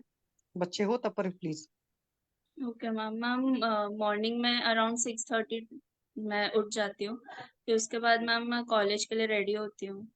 ब्रेकफास्ट भी अराउंड 7 to 7:30 करती हूँ। फिर कॉलेज होता है मेरा 8 o'clock, 8 to 4। और लंच टाइम उसमें 12:45 to 1 होता है। तो लंच उस टाइम पे करती हूँ। देन आफ्टर 4 मैं घर पे आती हूँ। और घर पे मैम नॉर्मल जो नाश्ता वगैरह करना होता है वो करती हूँ। फिर उसके बाद स्टडीज करती हूँ। Then after that ma'am lunch होता है, नहीं डिनर होगा। देन उसके बाद मैम मैं अराउंड 10:30 और 11 में सो जाती हूँ। ठीक है, 10:30 11 सो जाते हो? दिन में भी सोते हो? हाँ मैम, थोड़ा बहुत नैप, ओनली शॉर्ट कितने नैप। घंटे? कितने घंटे? Half an hour. Sure? Yes. छुट्टी वाले दिन ज्यादा तो नहीं सोते? हाँ मैम, तब थोड़ा सा लो। अच्छा, टेंशन कितना लेते हो? टेंशन मैम वही नॉर्मल ही है, मतलब स्ट्रेस नहीं, जब वगैरह, भी ये स्नीजिंग स्टडी स्नीजिंग की होनी। ज्यादा प्रॉब्लम रहती है ना, तो ऐसे सारे लोग के साथ होता है कि तो उनका पेट भी नहीं ठीक रहता है, टेंशन खूब लिया करते हैं। इसलिए मैं पूछ रही हूँ। पढ़ाई लिखाई में भी होता है, कुछ लोग की खूब अच्छी खासी टेंशन लेने की आदत होती है, अंदर तूफान मचा रहता है दिमाग में। इसलिए आपसे पूछ रहे हैं। क्योंकि देखो, जो भी आपको स्नीजिंग हो रही है या पूरा साल भर कफ एंड कोल्ड हो रहा है, इसका सिंपल सा मतलब है कि जो कुछ भी आप खा रहे हो वो पाचन में भारी हो रहा है, आपकी बॉडी उस चीज को नहीं पचा पा रही है। ठीक है, तो थोड़ा सा वर्कआउट करना पड़ेगा, मतलब अपना अग्नि बढ़ेगी। क्योंकि जब आप व्यायाम करते हो तो उससे दोषों का क्षय होता है, जो अंदर आपके कचरा पड़ा है निकलेगा सारा, और साथ में आपका डाइजेस्टिव फायर इंक्रीज होगा, तो उससे और जल्दी ठीक होगे। ठीक है, और साथ में डाइट में चेंजेस करने पड़ेंगे। तो आर यू वेजिटेरियन और non vegetarian? Ma'am vegetarian. Vegetarian हो तो रात के वक्त में कैसी चीजें खाते हो, बता पाओगे? आप एक्चुअली हो कहाँ, गुजरात से? हाँ मैम, बड़ौदा। बरोबर। तो ये थेपला उपला खाते हो मतलब चाय वाय के साथ में? हाँ मैम, मतलब ब्रेकफास्ट में ये सब खा लेती हूँ, पराठा वगैरह, नहीं, जैसे थेपला ब्रेकफास्ट में पराठा। जो भी पराठा वराठा खाते हो उसमें सॉल्ट पड़ा होता हाँ है मैम। ना? और उस पराठे के साथ में चाय वगैरह भी लेते होगे? हाँ। और दोपहर और शाम में छाछ वगैरह भी लेते होगे? नहीं मैम, छाछ तो नहीं लेती। अच्छा, दही वगैरह कितनी बार लेते हो? मैम दही और छाछ तो बहुत रेयर है, मतलब वीक में 1-2 बार। ये वीक में 1-2 बार लेते हो? तो क्या रात को लेते हो इन सबको? नहीं मैम, रात में कभी नहीं लिया। अच्छा, तो हमेशा दिन में लेते हो? हाँ। तो उसके साथ में जैसे दही वगैरह लिया, तो दही के साथ और दही में कुछ ऐड करते हो, प्लेन दही लेते हो? नहीं मैम, सॉल्ट बस, सॉल्ट डालकर ही लेती हूँ। नहीं, जैसे खाना खा रहे हो खाने के साथ में दही लेते हो, कि कुछ लोग की हाँ। आदत होती है अलग से भी दही खाने की? नहीं मैम, साथ में ही। ओके। और मीठा उठा कितना खाते हो? मैम मीठा तो मुझे बिल्कुल पसंद नहीं है, तो बहुत ही कम। मतलब सिर्फ चाय में ही खाती हूँ, और स्वीट्स वगैरह तो मुझे पसंद नहीं है। अच्छा, एक बात बताओ, जैसे स्कूल कॉलेज में काफी लंबे टाइम में रहते होगे मैम, तो फिर ऐसा होता है, या बीडीएस में हो तो मतलब डेंटिस्ट वाला काम भी करना पड़ता होगा, है ना? प्रैक्टिस हो तो यस। होता ही है कि अपने टीचर वगैरह को असिस्ट करते हैं बच्चे। तो उस टाइम जैसे यूरिन या पॉटी वगैरह का प्रेशर आता है, या क्लासेस वगैरह में ज्यादा लंबा टाइम चलता है, तो क्या उनको भी होल्ड होल्ड करना पड़ता है? हाँ मैम, कभी कभी। ठीक है। अच्छा, एक चीज और भी होती है, जैसे कभी मान लो रोना होना आता है तो आंसू रोक लेते हो? बताइए। हाँ। Yes ma'am. क्योंकि ये जो आपको प्रॉब्लम हो रही है ना, उस वजह से हो रही है। जो भी देखो नेचुरल अर्जेज होते हैं, कोई भी नेचुरल अर्ज है, चाहे पॉटी है, चाहे सुसु है, चाहे हमको मतलब रोना आ रहा है, चाहे छींक आ रही है, चाहे खांसना है, कुछ भी इस तरह के, मतलब जो भी नेचुरल निकलना चाहता है बॉडी से, उसको निकलने देते हैं। ठीक है, उनको नहीं रोकते हैं। फिर क्या होगा ना, जैसे आंसू उसू आ रहा है, आज रोक रहे हो ना, कभी हेडेक वगैरह हो जाएगा, इस तरह की प्रॉब्लम होगी, लॉन्ग टर्म में बड़ी प्रॉब्लम भी हो जाती है। ये भी मैं आपको बता दे रही हूँ। आप डॉक्टर हो यस। थोड़े से, तो आपको पता होना चाहिए। तो प्लीज इन सब किसी भी चीज को जब रोना है दबा कर रो। वैसे भी जो इंसान रोता है ना, वही हंसता भी अच्छे से है। जो लोग अच्छे से खुलकर रो नहीं सकते, वो हंसेंगे क्या? नेचर में ये यस। चीज एग्जिस्ट करती है ना। तो कभी इन चीजों के लिए परेशान नहीं हुआ करो। कभी भी हमको आर्टिफिशियली नहीं रहना है। मतलब जब भी हमारे जो भी अर्जेज होंगे, हम उनको, ठीक है भाई, हम रहते हैं सोफिस्टिकेटेड सोसाइटी में, सो कॉल्ड, तो वहां से हट करके, लेकिन प्लीज इन चीजों को, अपने नेचुरल अर्जेस को नहीं रोकेंगे। अच्छा, यस खाने पीने में जो चाइनीज खाते हो, उसमें अधिकतर सॉल्ट भी रहता होगा, और भी पता नहीं, मोमोज वोमोज कितना खाते हो? मैम, मोमोज वगैरह तो नहीं खाती हूँ। तो क्या खाते हो चाइनीज में? तो मुझे यही पता है कि मोमोज होता है, और क्या होता है? चाउमीन। हाँ, मंचूरियन तो वगैरह। चाउमीन मंचूरियन हफ्ते में एक बार चलता है? हफ्ते में भी मैम, मतलब इतना भी नहीं खाती हूँ कि हर हफ्ते खाना ही हम्म। होता है। मतलब किसी तो हफ्ते मंचूरियन खा लिया, किसी हफ्ते चाउमीन खा लिया, है ना? अच्छा, एक बात बताओ कि पीरियड कैसे मैम? मैम वो तो उसमें इशू नहीं है मैम। नहीं नहीं नहीं, मुझे आप बताओ कितने दिन रहता है फ्लो? 3 days रहता है मैम। 3 डेज रहता है। वन डे में पैड कितना चेंज होता है? 1 day इसमें में। वो परेशान नहीं हो, डॉक्टर हो। मैं इस वजह से बता रही हूँ कि अगर पीरियड ठीक नहीं होगा, तो वहां से भी आपको इस तरह के इशू आएंगे। यस ठीक है। मैम। आपको परेशानी हो रही तो आप अपने डॉक्टर को बता दीजिएगा, बट अपने पीरियड की भी हिस्ट्री उनको बताइएगा कि कैसा है, फ्लो वगैरह है उसमें, क्लॉट्स वगैरह तो नहीं है। आप यहाँ पर पैनल पर मत बताओ, आप उनको सारी चीजें बता दो। और वर्कआउट वगैरह जरूर किया करो प्लीज, आपको बहुत अच्छा लगेगा। यस अनुलोम मैम। विलोम वगैरह कुछ करते हो? नहीं मैम। नहीं, थोड़ा सा अनुलोम विलोम वगैरह करो, आपको नस्से वगैरह बताया जाएगा। सुबह रात को सोते वक्त ना, आपके नाक में आपको ऑयल डालने के लिए ठीक बताया है जाएगा। मैम, आपको हेतु क्या मिला इनमें? सर, हेतु में तो इनका एक हेतु यही मिला मेन, तो एक जैसे आंसू वगैरह आता है तो भी रोकते हैं, और नेचुरल अर्जेस को भी रोकते हैं। कई बार होता है कि वही काम कर रहे हैं, उस चीज का है। और उससे क्या क्या दिवस है तो तकलीफ थोड़ा क्या हो ही रही है। है? उससे हाँ संप्राप्ति से क्या ऐसे क्या जुड़ रहा है? सर, दिवासैन से भी आम बनेगा, मतलब कफ का हेतु हो गया। और अश्रु के जब बेग रोकते हैं तो उससे भी इस तरह की प्रॉब्लम आती है, क्योंकि चैनल ब्लॉक होता है। जब चैनल ब्लॉक होगा तो एक जगह से नहीं दूसरी जगह से निकलने की कोशिश करेगा। सिंपली भी हम उसको समझेंगे तो ये भी इस तरह की चीजें होंगी। और खाने में इनका है, जैसे ये सब नमक उमक खाते हैं तो विरुद्ध आहार है ही। चाय वगैरह के साथ में इस तरह के या जंक फूड है, तो वो सारी चीजें मिला करके अग्नि मंद करेंगे।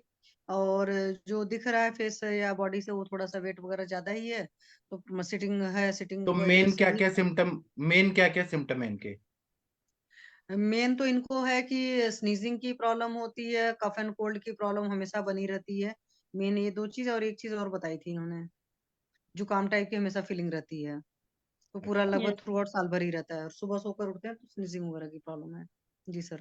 ठीक है, तो ट्रीटमेंट अब क्या करना चाहिए? ट्रीटमेंट में तो सर इनको सबसे पहले तो नस्य होना चाहिए, क्योंकि नस्य से स्नीजिंग में बहुत बड़ा फर्क पड़ता है। तो शुरुआत में षटबिंदु तेल से या किसी भी मतलब शुद्ध शोधन नस्य से कर दिया जाए, और फिर बाद में सिंपल नस्य से काम चलेगा। तो नस्य करना है, नाभि पूरण वगैरह करना है, और साथ में इनको अभयारिष्ट वगैरह दें। अभयारिष्ट के साथ में आरोग्यवर्धिनी और मेदोहर गुग्गुलू वगैरह भी चलाएं। और क्यों क्यों आरोग्यवर्धिनी मेदोहर गुगुल क्यों? आरोग्यवर्धनी और मेदोहर गुगुलू की सार्किटिक विभाजन थोड़ा सा अच्छे से होगा, जो भी कचरा बना है बॉडी का, और थोड़ा सा वेट लॉस भी होगा सर। जी अग्नि थोड़ी सी और बढ़ेगी, इसलिए मैं बोल जी रही हूँ, इसलिए ठीक है। चलाने और को पहले। प्रतिशय का चिकित्सा, प्रतिशय का चिकित्सा नहीं और करेगी? प्रतिशय की चिकित्सा में चूंकि ये सब चीजें पुरानी है, तो इसमें गोल्ड की प्रिपरेशन बहुत बढ़िया काम करेगी। तो गोल्ड किसी भी फॉर्मेट में दें, साथ में इनको आमलकी और एसटी मधु हनी के साथ दें, बहुत बढ़िया रिजल्ट आएगा सर। जी ठीक है, 1 मिनट हम प्रज्ञा मैम से पूछते हैं। प्रज्ञा सर मैम, आपने केस सुना? सर मैं कुछ बोल सकता हूँ? हाँ पूछ सकते हैं सर, जरूर पूछिए। हाँ जी सर, सुना मैंने केस पूरा। सर आप आप बोल थोड़ा अपना लीजिए व्यू, पहले। हाँ बताइए। हाँ सर बोल लीजिए, आप कोई तो बोल रहे थे ना हाँ, कि डॉक्टर उनका व्यू ले। श्रीकांत त्रिवेदी जी बोलना चाहते थे। Doctor Shrikant yes sir, yes. बोलिए सर। सर मुझे लगता है ये अष्टादश संख्याताश प्रत्यास्तुतेष्वपि, ये शायद उससे रिलेटेड है जी जिसमें हमें ये सारी छींके बार बार आना, सिर में भारीपन होना, जकड़न रहना, अंगों में मसल देने जैसी पीड़ा होना, बार बार रोमांच आना, नींद ना आना, मन ना लगना, ठीक से भूख ना लगना, ये नासा शराब होना, जैसे common cold, catarrh, allergic rhinitis, atrophic rhinitis, ये सारी चीजों का जो मिला जुला सा रूप होता है। इसमें ना मुझे सबसे ज्यादा जिससे रिजल्ट अच्छे मिले हैं, जैसे अभी मैडम ने कहा, हमारी जो मैम बोल रही थी नस्य के लिए, वो बहुत ही अप्रोप्रिएट काम करने वाली एक चीज है। उसे बोलते हैं, हम बोलते हैं उसे नजला नाशक नस्य। जी उसमें कश्मीरी पाठा और उस्त खुद्दूस,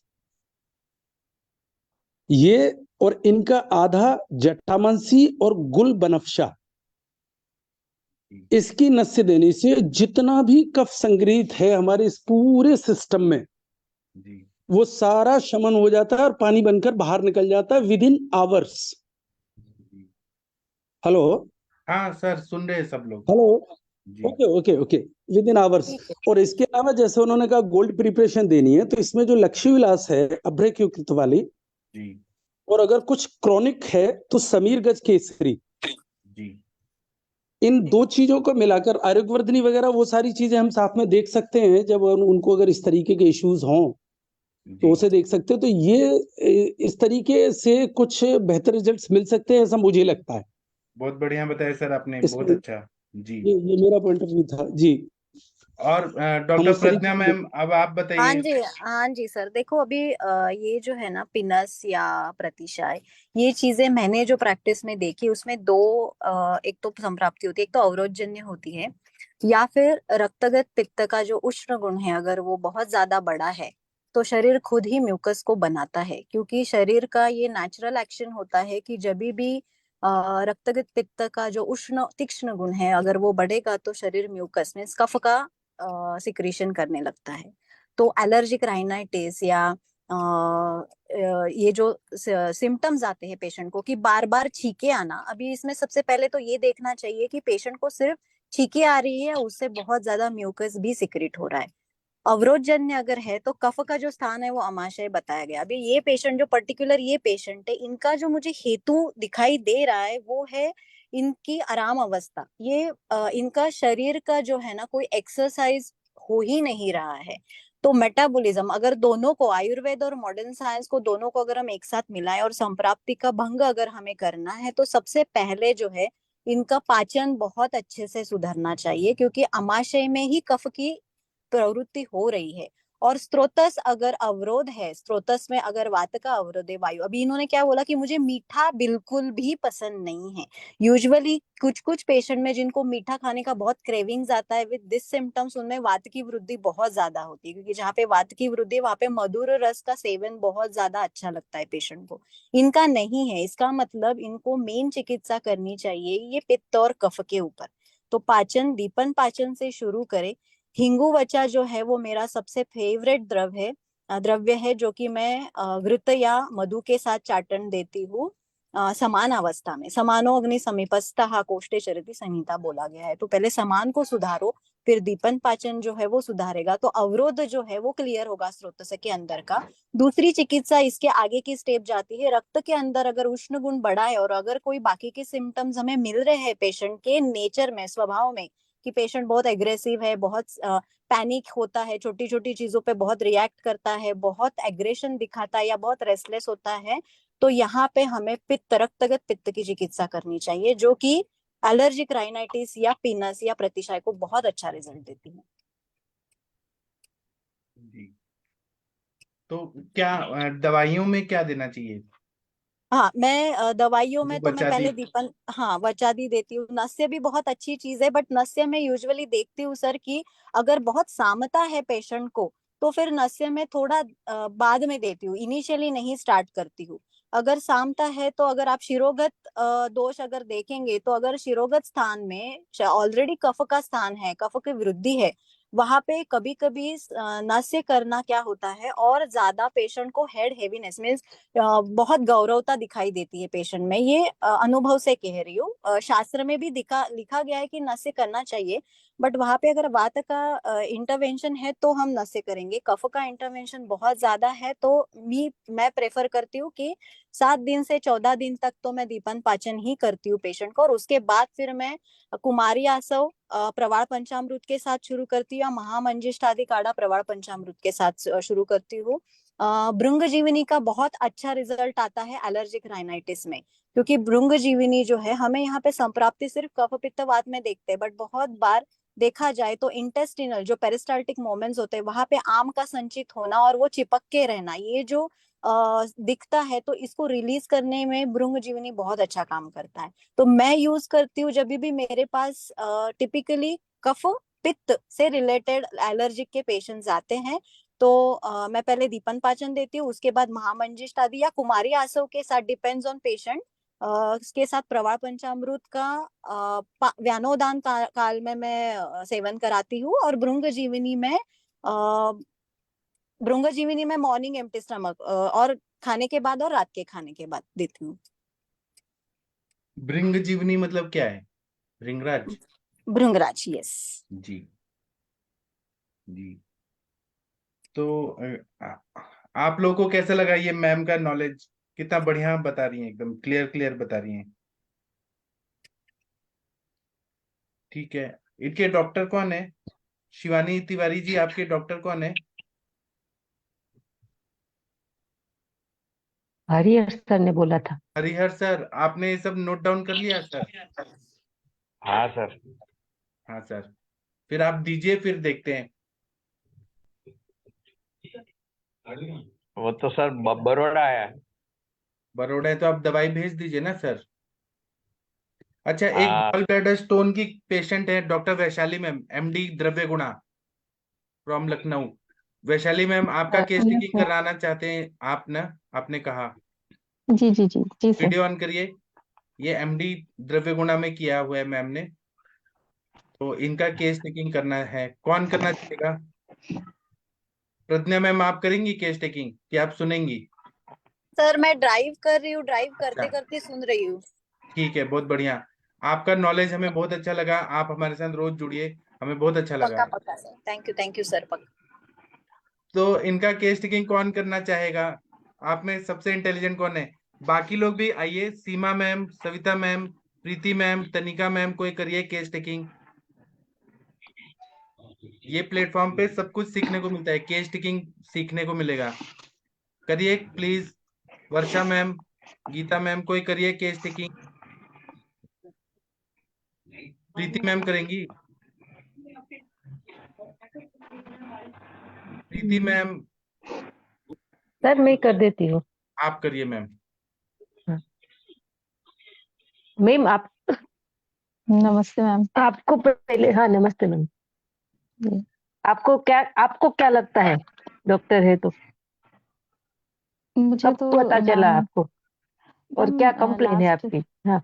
जी मैम, इसी जून में, लास्ट जून में 2023 वाला ही जून जो है, इसमें मुझे एकदम से पेन हुआ था। बहुत ज्यादा नहीं था लेकिन पेन कंटिन्यूअसली था, तो इसलिए मैंने अल्ट्रासाउंड कराया तो मुझे वही 11 पॉइंट कुछ mm की स्टोन था उसमें।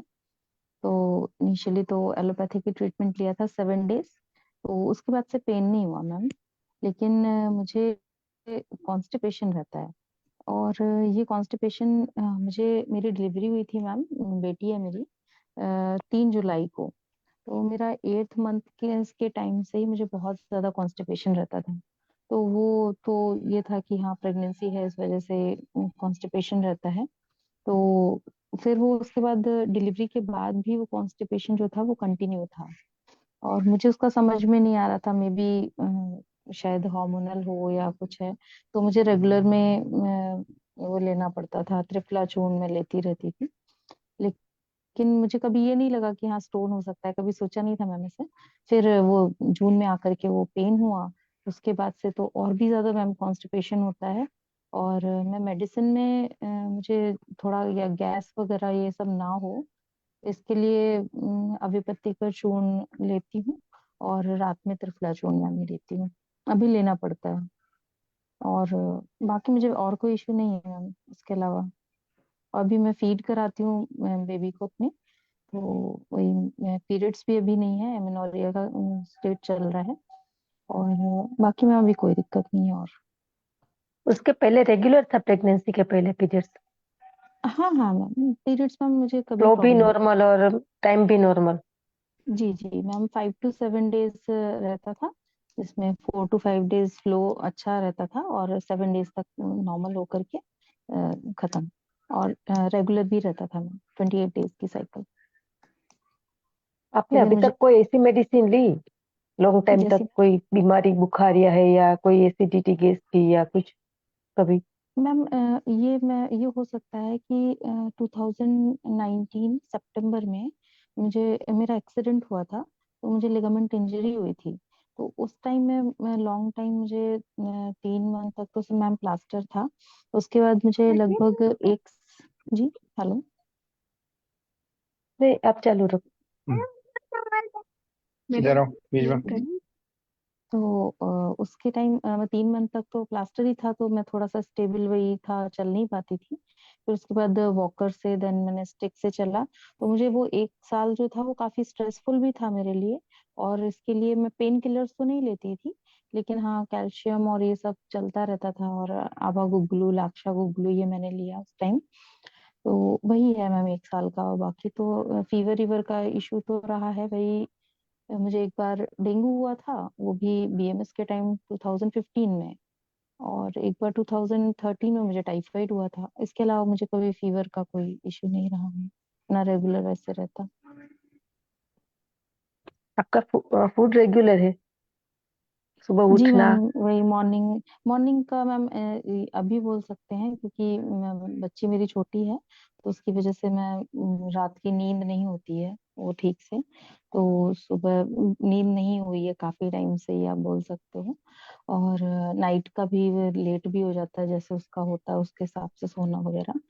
और मॉर्निंग फिर उठते हैं, फ्रेश होकर के वो नाश्ता वाश्ता किया, फिर अपना ड्यूटी।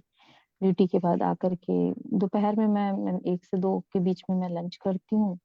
फिर शाम के टाइम पे नॉर्मल थोड़ा सा कुछ स्नैक्स हुआ, रात में 8 बजे के पहले मैं डिनर कर लेती हूँ। और नाइट में एक बार सोते टाइम मेरा दूध रहता है, बस इसके अलावा और कुछ नहीं। तो स्नैक्स में क्या लेते हो?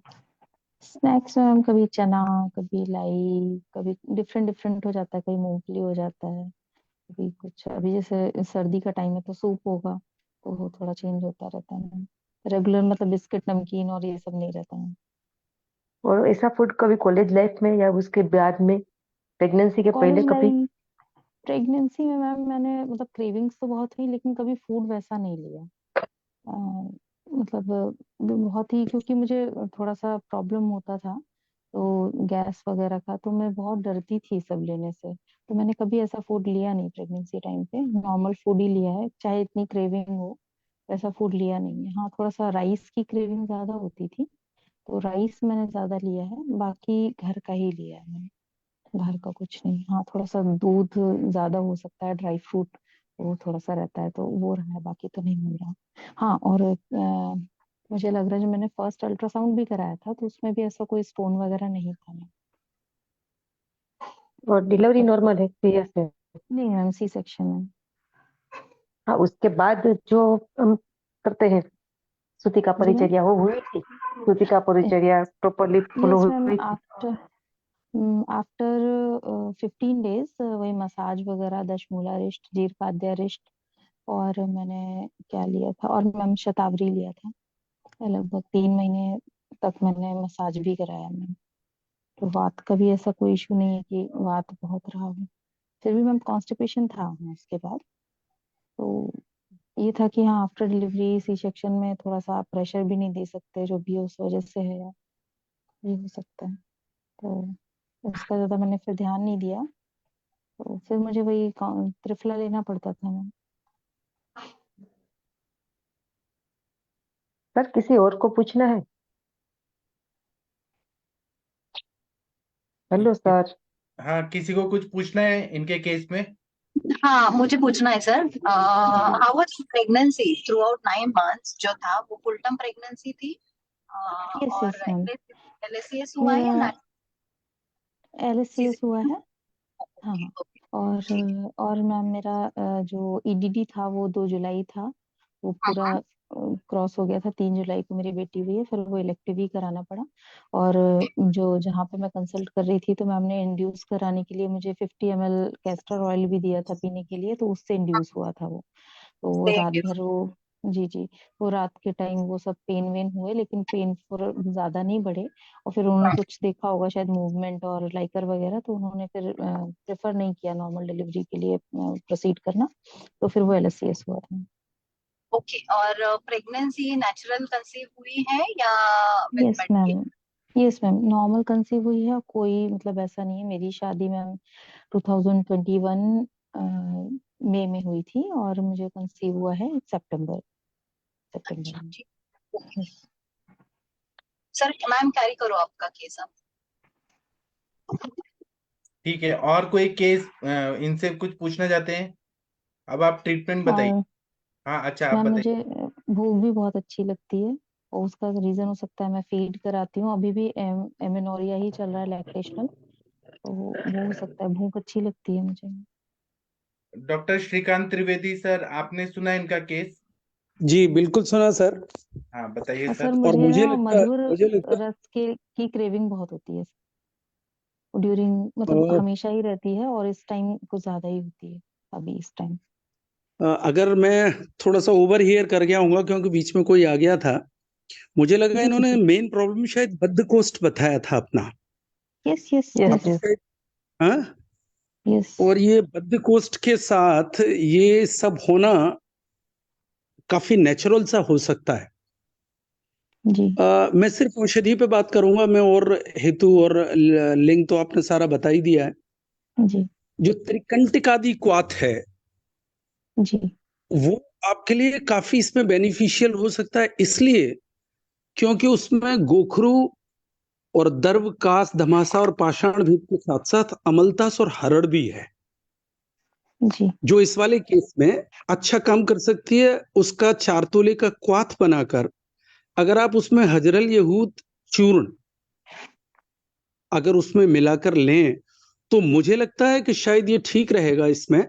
साथ ही साथ भृंगराज आसफ दोनों टाइम, और आप जो वो ले रहे हैं अभिपित्तकर चूर्ण गैस के लिए और जी वो सब, जी उसके साथ साथ अगर पंचम चूर्ण लें उसके अलावा कुछ दिन ट्राई कर सकते हैं। जी अगर सर। पंचम या कोई पंचका, पंचम मुझे लगता है शायद ज्यादा ठीक रहेगा।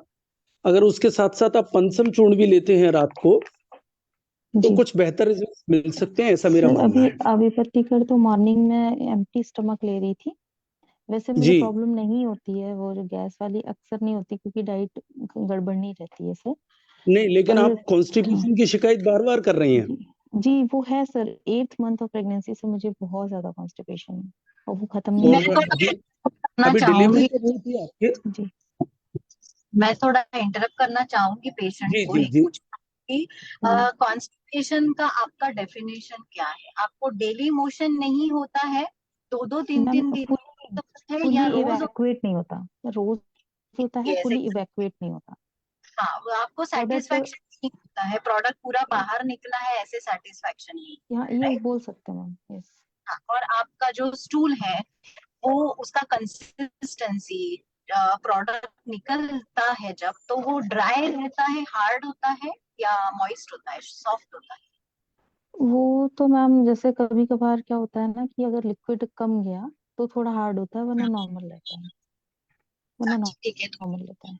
ठीक है, तो ये यहाँ पे हमें बहुत अच्छे से समझना चाहिए कि एक्सक्रीशन रेशो यहाँ पे कम है। कॉन्स्टिपेशन का डेफिनेशन हर किसी का अलग अलग होता है, पेशेंट यस यस से डिफाइन करता है। तो बद्धकोष्ठता के 3 डेफिनेशन है।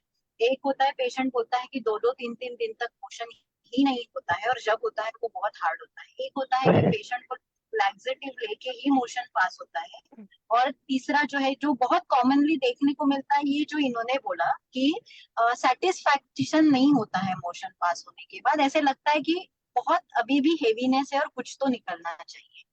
तो यहाँ पे जो है ना, पेरिस्टाल्टिक मूवमेंट का हमें ख्याल रखना चाहिए। और सबसे मेन वही है कि अपान वायु के कारण ही, दृष्टि के कारण ही पेरिस्टाल्टिक मूवमेंट कम हो जाते हैं। और उसका कारण है आपका प्रेगनेंसी से लेके, सिजेरियन से लेके आपका मूवमेंट, बॉडी मूवमेंट कितना होता है, आप फाइबर्स कितने हो, और आप एक्सरसाइज क्या कर रहे हो। मेरे ख्याल से दवाई लेने से पहले भी अगर आप त्रिफला ले रहे हो, तो मैं आपको इंडिकेट करूंगी कि डेली त्रिफला ना ले, क्योंकि त्रिफला जी ऑलरेडी कषाय गुण का है। वो एग्जैक्टली कषाय मैम वो ड्राइनेस त्रिफला क्रिएट से करेगा इंटेस्टाइन। मैम त्रिफला से पहले, जब प्रेगनेंसी के बाद, मतलब डिलीवरी के बाद, मैंने कुछ टाइम एरंडभ्रस्ट हरित की भी लिया है मैम। अच्छा, और ठीक है। जी, और देखो कोई और त्रिफला भी मैम मैं लास्ट शायद 2 महीने से ही त्रिफला ले रही हूँ, 2 या 3 महीने से। हाँ, तो वो बहुत लॉन्ग टाइम हो गया आप डेली त्रिफला जी कंज्यूम कर रहे हो। अभी तो जी आपको बहुत इमीडिएट रिलीफ देगा, सिम्टोमेटिक रिलीफ देगा, बट वो आपको बाद में और प्रॉब्लम क्रिएट करेगा। बाद में फिर आपका इंटेस्टिनल ड्राइनेस बहुत ज्यादा बढ़ जाएगा, उसके आगे के पॉजिटिव कॉम्प्लिकेशंस, अल्सरेशंस, कोलाइटिस वगैरह हो सकते हैं, जिसको हम यस डिनाई यस नहीं कर सकते। तो अगर आप त्रिफला को किसी स्नेह के साथ लेंगे तो वो ज्यादा अच्छा होगा। वो ड्राई मत, मतलब काढ़े के साथ मत, काढ़ा बना के लो। और सबसे पहले तो आप पेरिस्टाल्टिक मूवमेंट बढ़ाने का काम करो, जो कि फाइबर्स ज्यादा खाने से ही बढ़ेगा। और यस मैम, मैंने ये सब गोल भी लेना शुरू किया। वो मैं कभी बताना भूल गई मैम। कभी 1-2 दिन में या अल्टरनेट, या कभी डेली में ले लेती हूँ, पर रेगुलर नहीं लेती हूँ उसको। आपका जिस एज दिन क्या है कभी अभी? ऐसा। मैम 32।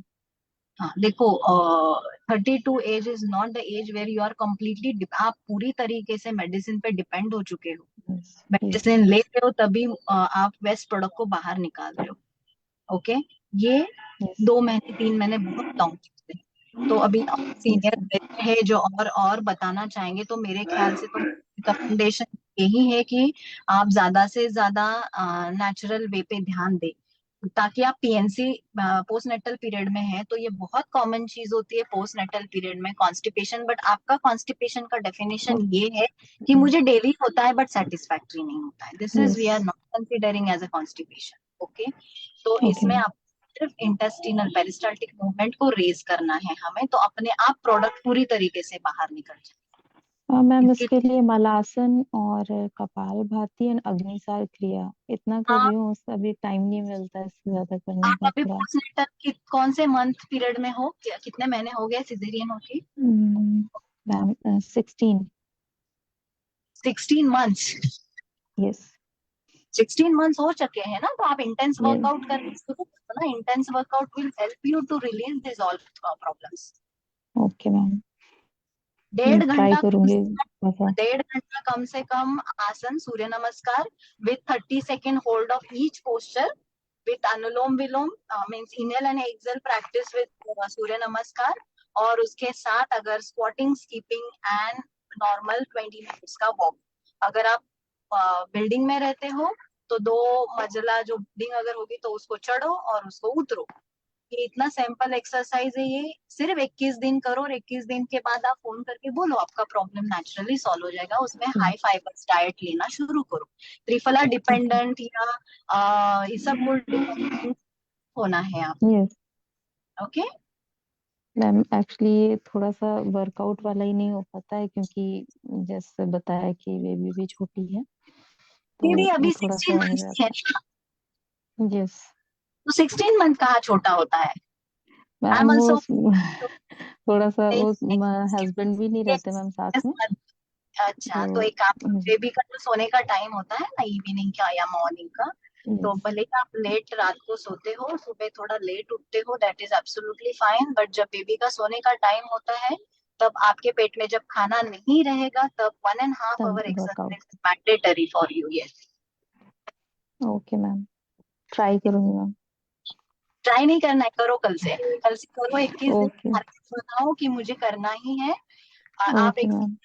ये तो आप लॉन्ग लाइफ मेडिसिन पे डिपेंड रहोगे फॉर योर एग्जीक्यूशन। यस, इसीलिए मैं स्ट्रेस्ड भी हूँ कि कैसे करूँ, क्योंकि घर वाले थोड़ा सा वो बोल रहे हैं कि आप कॉलेसिस्टेक्टमी करा लीजिए, और मेरा थोड़ा सा भी है कि एक पहले से। पोस्ट नेटल डिप्रेशन या पोस्ट नेटल साइकोसिस एक टर्म होती है जिसमें कॉन्स्टिपेशन बहुत कॉमन आता है, दिखाई देता है मुझे। अभी मैं 15 साल से गायनेक प्रैक्टिस कर रही हूँ, तो हॉस्पिटल में बहुत सारे पेशेंट्स होते हैं कि जो ये बहुत कॉमन कंप्लेंट करते हैं। इसका पॉजिटिव फैक्टर जो होता है ना, वो दवाई से हील या क्योर होने वाला नहीं होता है।